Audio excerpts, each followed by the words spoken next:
سوچنا کہ میں نے مسیح میں چلنا ہے، یہ آپ کی زندگی میں وفاداری کو لے کر آئے. ہاللیلویہ.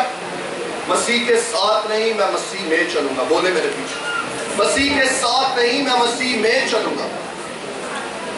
ہم نے یوحنا میں سے اسکرپچر پڑھا، یوحنا اس کا 20واں باب، اس کی پہلی تا 18ویں آیات تک ہم نے پڑھا. ہم پہلی آیت پہ غور کریں گے، جہاں پہ خداوند کے کلام میں سے ہم پڑھتے ہیں کہ پتھر جو ہے وہ ہٹا دیکھا قبر سے. اب اگر ہم پتھر پہ غور کریں تو اس کے بھی معنی ہیں. پتھر گناہ اور شرمندگی کو ظاہر کرتا ہے. کس کو؟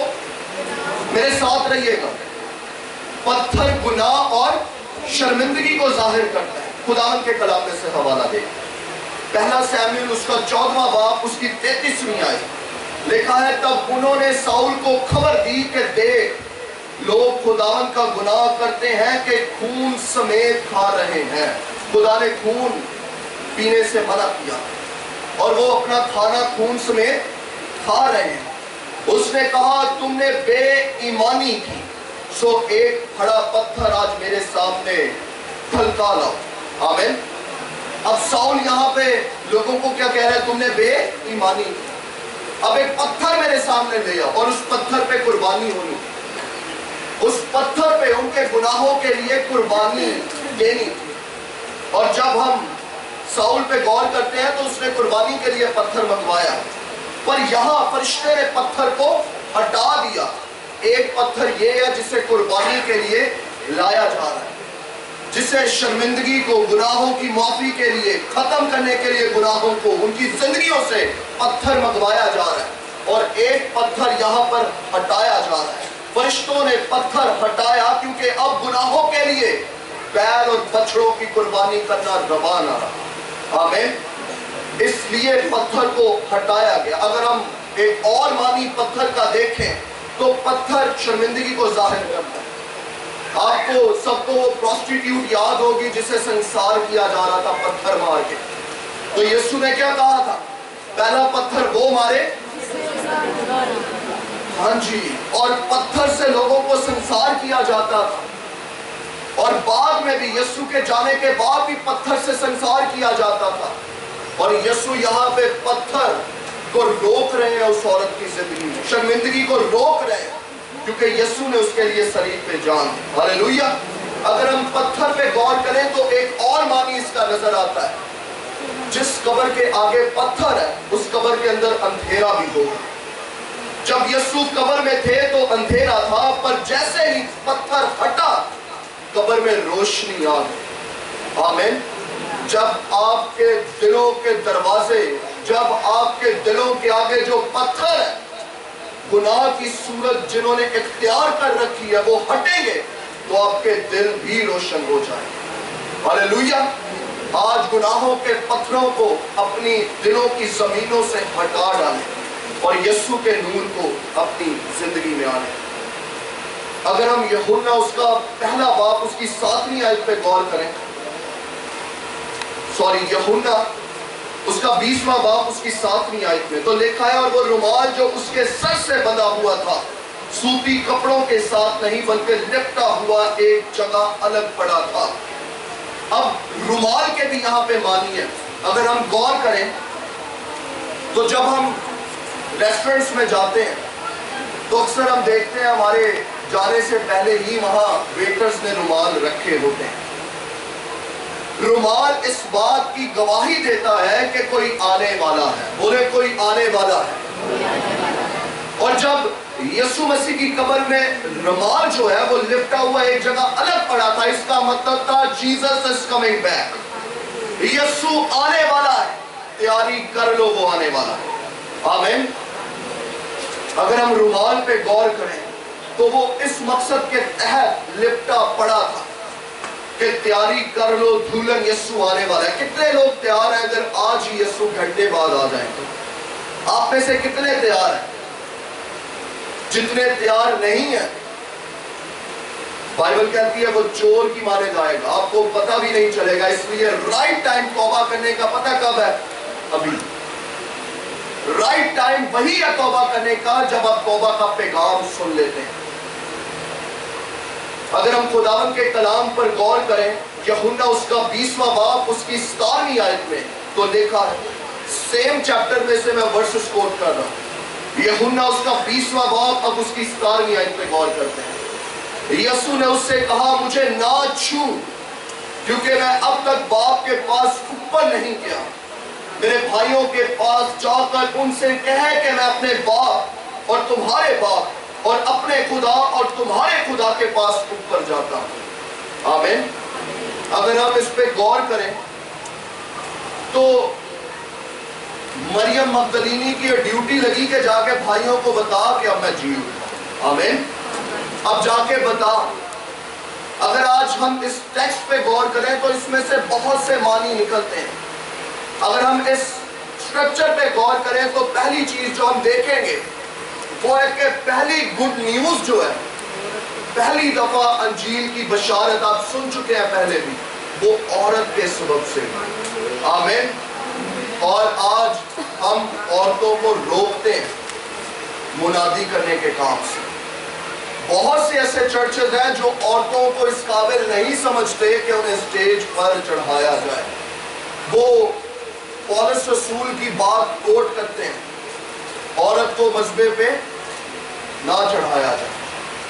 پر یاد رکھیں، جب بھی خدا کا کلام کسی بھی کتاب میں لوگوں سے مخاطب ہوا تو وہ ان کے کلچر کے مطابق مخاطب ہوا۔ اس وقت وہاں کی عورتیں جو تھیں ان کا کریکٹر ٹھیک نہیں تھا، اس لیے پولوس نے اسپیسیفکلی بولا کہ ان کو سٹیج پر نہ آنے دیا جائے۔ اور اگر ہم دوسری کلیسیا کو دیکھتے ہیں تو وہاں پہ وہ عورت کو انکریج کر رہا ہے کہ اس فلانی عورت نے میرے ساتھ خدمت میں بہت کام کی ہے۔ اگر ہم دیکھیں تو وہ عورت ہی تھی جس نے پولوس پہ نبوت کی کہ آگے تیرے ساتھ کیا ہونے والا ہے۔ اگر ہم دیکھیں وہ عورت ہی ہے جس نے پہلی دفعہ یسوع کی خوشخبری بتائی۔ اس لیے خدا کے کلام میں زبور میں نبوت ہے۔ زبور 68 اس کی ورس 11 میں لکھا ہے، خداوند حکم دیتا ہے کہ خوشخبری دینے والیاں فوجوں کی فوج ہیں۔ خداوند حکم دیتا ہے کہ خوشخبری دینے والیاں فوجوں کی فوج ہیں۔ ذرا یہاں پہ اسٹرینتھ دیکھیں، عورتوں کی زیادہ ہے کہ بھائیوں کی زیادہ ہے؟ ذرا ارد دیکھیں، کس کی اسٹرینتھ زیادہ ہے؟ مجھے آواز نہیں آ رہی۔ تعداد کس کی زیادہ ہے؟ عورتوں کی تعداد زیادہ ہے، کیونکہ کلام میں لکھا ہے کہ خداوند حکم دیتا ہے خوشخبری دینے والیاں فوج کی فوج ہوں۔ آپ کسی بھی عبادت کو اٹھا کے دیکھ لیں، آپ کو زیادہ کوانٹٹی جو ہے وہ عورتوں ہی کی نظر آئے گی۔ خداوند نے یہ آخری دنوں میں عورتوں کے ذریعہ بڑے تگڑے طریقے سے کام لینے۔ ہاللیلویہ۔ آپ بھی ہیں وہ جن سے خدا نبوت بھی لے گا، آپ بھی ہیں وہ جن سے خدا بڑے بڑے معجزات بھی لے گا۔ ہماری سیمنری میں ڈاکٹر لیاقت کیسر صاحب کا کس کو پتا ہے؟ وہ ہمیں پڑھا رہے تھے ٹاپک، اور اس میں انہوں نے سوال جواب کرنا شروع کیے۔ بڑی مزے کی بات ہے۔ اب ہر جواب لڑکیوں کی سائڈ سے ہاتھ کھڑا ہو کر دیا جا رہا تھا، اور وہ لڑکوں کی طرف دیکھ کے بول رہے تھے تسی کچھ نہیں دسنا۔ ہر سوال کا جواب عورتیں دے رہی تھی، اور وہ یہ بول رہے تھے کہ سٹیج تے تو تسی انہوں نے چڑھن نہیں دے دے، ایتھے تہاڈی زبان نہیں کھولتی تھی۔ مطلب عورتوں کو ہماری سیمنری میں زیادہ نالج تھا مردوں سے۔ یہ بات اس سے ریپرزینٹ ہو رہی تھی کہ عورتیں ہر بات کا جواب دے رہی تھی اور مرد خاموش بیٹھے تھے۔ تسی بائبل اسٹوڈنٹ ہو، پر وہ خاموش تھے۔ انہوں نے بڑی مزے کی بات، لڑکیوں کی طرف وہ ہاتھ بڑھا کے کہتے ہیں یہ تباہی ہے ابلیس کے لیے، اور لڑکوں کی طرف وہ ہاتھ بڑھا کے کہتے ہیں یہ تباہ ہے۔ تو شرمندگی تو ہمیں ہوئی اس بات سے، پر یہ حقیقت ہے۔ غور کریں اس بات پہ کہ بہت سے چرچز میں عورت کو کچھ سمجھا نہیں جاتا۔ تو میں خداوند کی شکر گزاری کرتا ہوں کہ آپ سٹیج پر دیکھتے ہیں کہ ہمارے یہاں پہ ہمارے ساتھ مل کے بہنیں بھی خدمت کرتی ہیں۔ اپنے لیے تالیاں بجائیں جائیں۔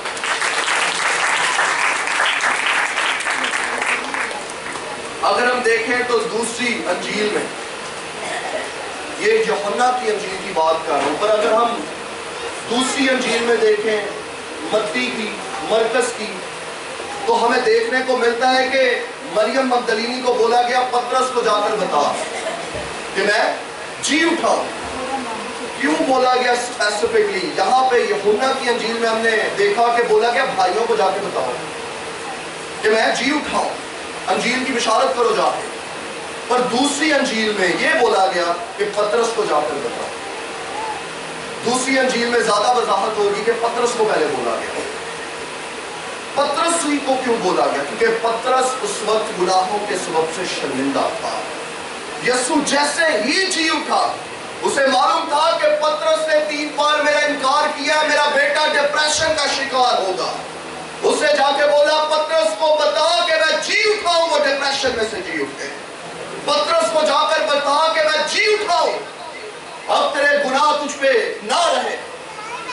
آج بہت سے لوگ پطرس کی طرح ڈپریشن میں. پطرس نے تو انکار کیا تھا، آپ نے بھی ممکن ہے بہت بار گناہ کر کے مسیح کا انکار کیا ہو اپنی زندگی سے. خداوند آج آپ کو بھی کہنا چاہتا ہے میرے بیٹوں میری بیٹیوں میں جی اٹھاؤں، اب تم بھی جی اٹھو. ان گناہوں میں اپنی زندگی مت گزارو. خداوند کے کلام میں رومیو اس کا 8واں باب اس کی 11 آیت میں لکھا ہے، اور اگر اسی کا روح تم میں بسا ہوا ہے جس نے یسوع کو مردوں میں سے جلایا، تو جس نے مسیح یسوع کو مردوں میں سے جلایا وہ تمہارے فانی بدنوں کو بھی اپنے اسی روح کے وسیلہ سے زندہ کرے گا جو تم میں بسا ہوا ہے. آمین. جس روح نے یسوع کو تیسرے دن مردوں میں سے زندہ کیا، وہی روح آج یہاں پہ موجود ہے تاکہ آپ کو بھی زندہ کرے. آپ کی زندگیوں کے ہر ایک دن میں، ہر ایک حصے میں خدا کا روح آپ کو زندہ کرنا چاہتا ہے. کس کس کو کلام کی سمجھ آ رہی ہے؟ خدا ان کے لیے تالیاں بجائیں. ایکٹیو ہو جائیں.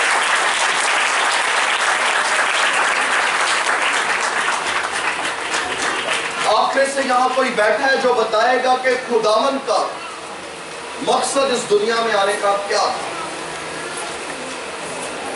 کوئی بھی ایک جملے میں. پاسٹر سے میری درخواست ہے وہ نہ بتائیے گا. کوئی بھی ایک جملے میں.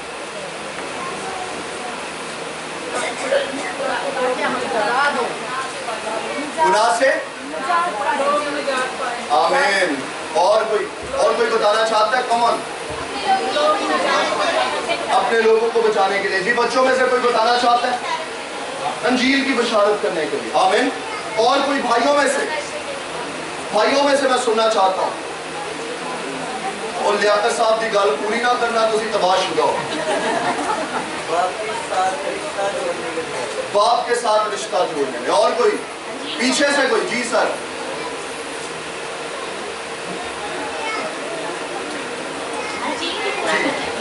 Thank you. انجیل کو پورا. جی سر.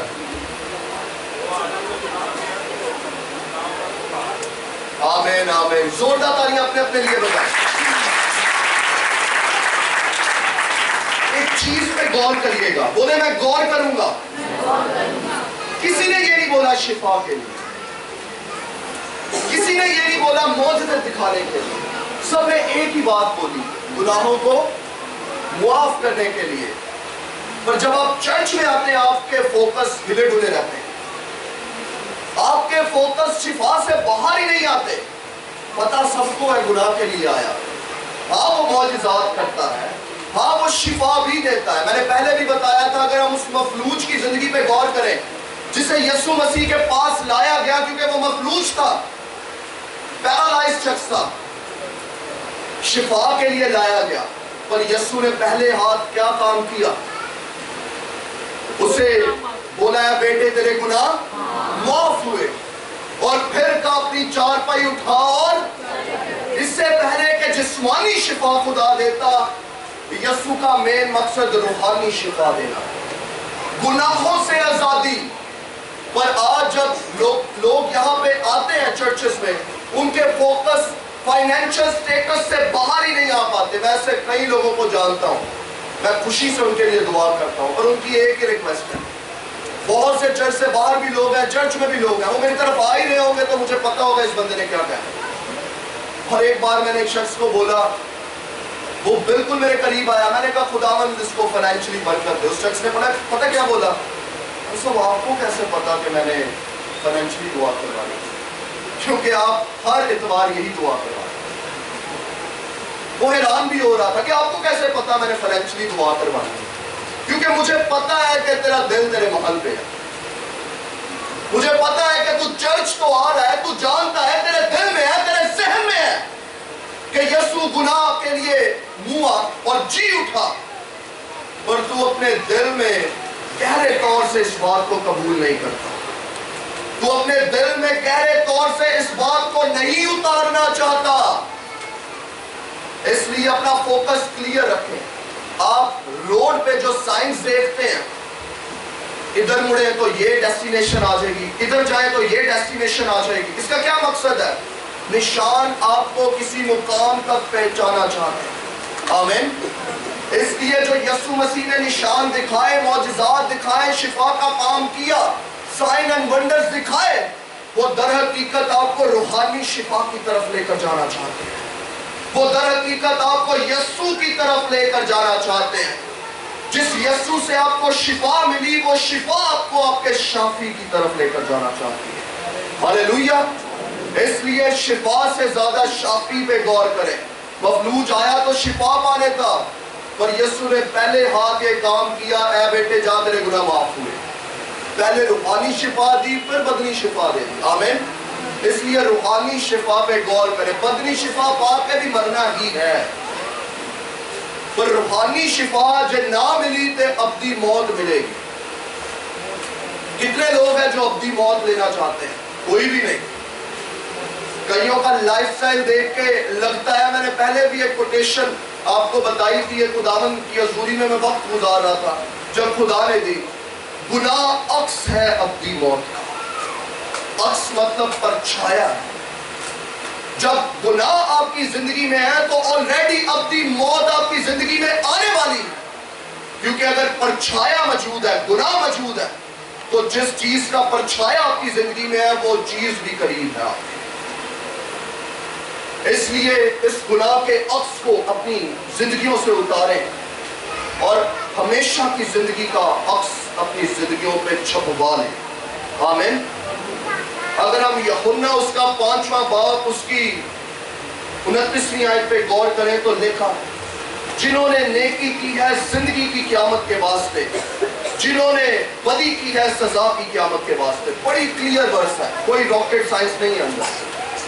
جنہوں نے نیکی کی ہے کس کی قیامت کے واسطے؟ زندگی کی قیامت۔ اگر آپ مسیح میں چلتے ہیں تو آپ ہمیشہ کی زندگی کے وارث ہوں گے۔ جنہوں نے بدی کی ہے سزا کی قیامت کے واسطے، سزا سے یسوع ہی ہے جو آپ کو بچا سکتا ہے۔ وہ موت پہ فاتح ہو کر آج کے دن جی اٹھا تھا تاکہ آپ بھی جی اٹھیں۔ ہاللیلویہ۔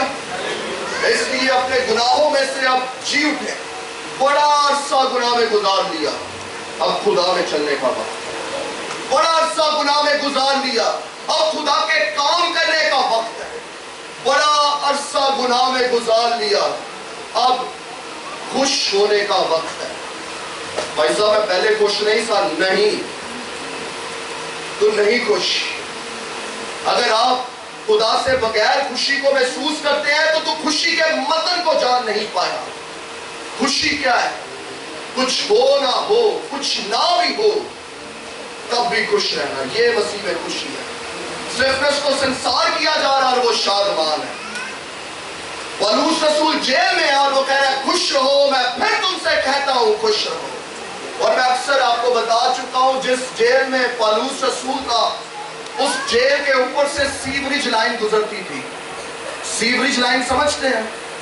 بدبو ہی بدبو تھی اس جیل میں۔ اور اس جیل میں ایک کھڑکی تھی جس سے خاص وقت روشنی آتی تھی، اور جیسے ہی وہ دن کے خاص پہر میں روشنی آتی تھی، وہ کلیسیاؤں کو خط لکھنے بیٹھ جایا کرتا۔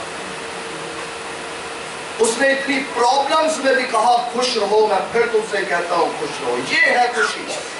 ہم نے خوشی کو جوڑ دیا جسمانی اور دنیاوی برکتوں کے ساتھ۔ جب وہ نہیں رہتی تو ہم خوش بھی نہیں رہتے۔ اصل خوشی کیا ہے؟ کچھ ہو یا نہ ہو، تب بھی ہم خداوند کی پرستش کریں۔ آج کے کلام سے خداوند آپ سب کو بڑی برکت دے۔